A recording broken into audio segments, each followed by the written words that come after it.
Here's where we're at. Do a quick little video here.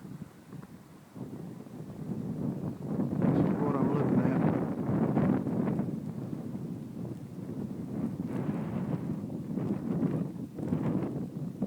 Oh dear, that's serious business right there. Got me a very crude camp set up on the back of my truck, deep in the woods, after 2 days of rain, a lot of rain.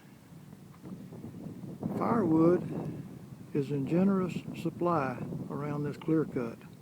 There's no shortage of it. The problem is that every bit of it that's been seasoning since last year in September, October, is soaking wet, saturated.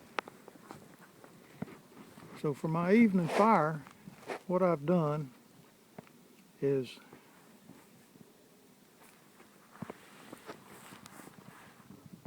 I started out with a fire pit.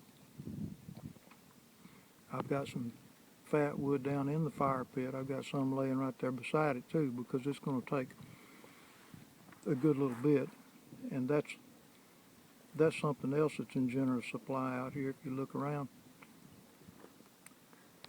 I dug me a little fire pit, and I started just like I would a normal fire lay.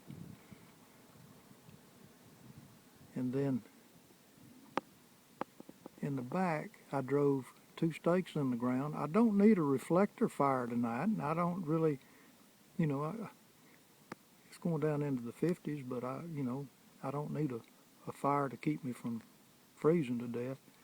But I've got to dry that wood out in order to have good usable wood. So, I've started with my smalls, and I've worked my way up until I've got good sized wood sitting on there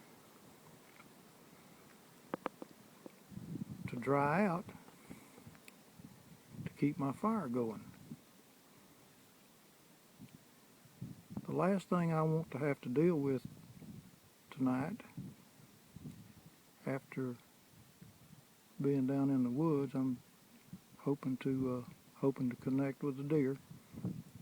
It's kind of iffy the way the wind's blowing, but I'm here and I've got to try. I sure won't have any success getting a deer sitting up here on this hilltop.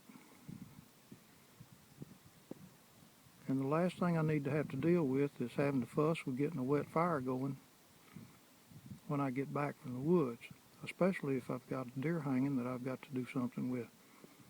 So we'll start with a little fire down there in the bottom, keep adding some of that fat wood to it, a few other smalls to keep things going and build up some coals, and that should do the trick.